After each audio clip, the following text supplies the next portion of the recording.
কিরে ওই ছাওয়াল ওখানে কাঁদে কে? দেখি তো কি হয়েছে।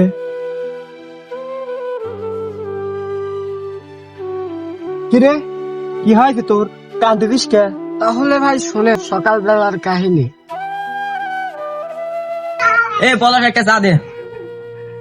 আঙ্কেল একটা চা দেন। আচ্ছা বসেন, দিচ্ছি।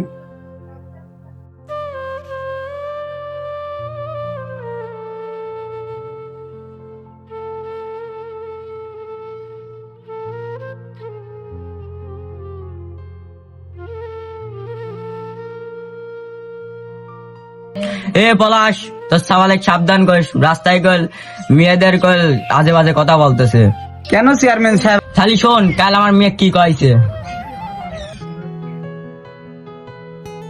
অনেকদিন ধরে বলবো বলবো করে বলা হচ্ছে না আমি তোমাকে ভালোবাসি। আমার চেহারা হয়তো খারাপ, দেখতে হয়তো সুন্দর নয়, কিন্তু আমার মনটা বুঝো একদম সাদা। এই শালা তুই গ্রামার চিনিস? তুই আমার বাপ এবারকার রানী চেয়ারম্যান। শোন শালা। উমা গো, এ আবার কিডা? এটা তোর কি হয়? কে? আমি ভাই। ও মা, এ না আমার শালা। শালা শালা দুলার আর গায়ে হাত তোলে। শালার আগে হাত ধর।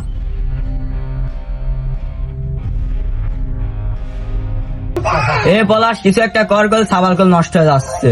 ঠিক আছে চেয়ারম্যান সাহেব, আমি বাড়িতে যাই দেখতেছি। দেখাই তোর নামে এসব কি শুনি?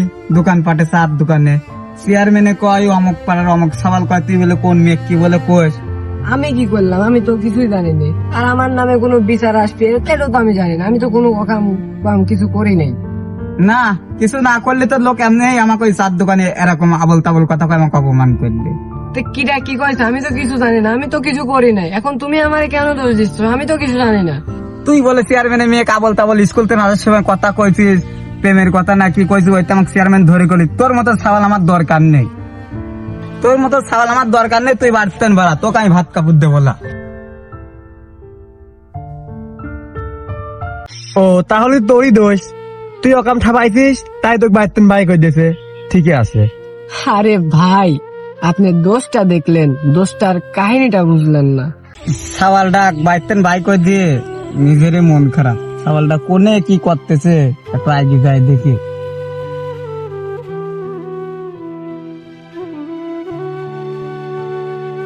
ও দোকানে বসে রয়েছে, ওই সাবালের সাথে আবার কি করে? আবার কোনে অকাম টকাম করবি নাকি? আবার ওতে বসে দেখি তো ওই সাবালের সাথে কি করছে।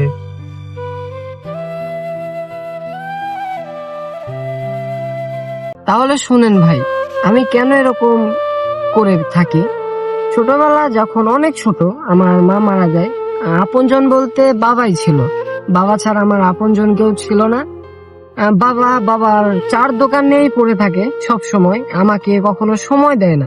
তো এই জন্য আর কি আমি চিন্তা ভাবনা করি যে বাবার সাথে যদিও সময় কাটাতে হয়, হোক সেটা ঝগড়া কি মারামারি, রাগ, অভিমান, সেই সময় বাবার সাথে একটু কথা বলা হয়।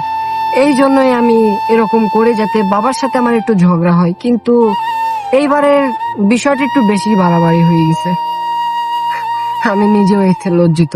ও আচ্ছা, এইবার বুঝলাম তোমার জীবন কাহিনী।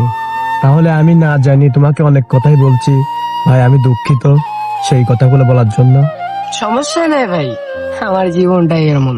আমার ছেলে আমার সাথে কথা বলার জন্য, সময় কাটানোর জন্য এমন করে, তা আগে তো জানতাম না। এখন ভুল স্বীকার করে আমার ছেলেকে আমি নিয়ে খেতে। যাই হোক বাজান, চলো এখন বাড়ির যাই। ভুল টুল হয়েছে, আমি জানতাম না যে তুমি এরকম করবে আমার সাথে কথা বলার জন্য। আমারও ভুল হয়েছে, আমাকেও ক্ষমা করে যাও। এবারের বিষয়টা একটু বেশি সিরিয়াসলি বাড়াবাড়ি হয়ে গেছে। যাও এবার তাহলে তোমার বাবার সাথে তুমি বাসায় চল যাও। চলো বাজান। এই হলো বাবা ছেলের জীবন, এই রাগ, এই অভিমান আর এই মিলে যাওয়া।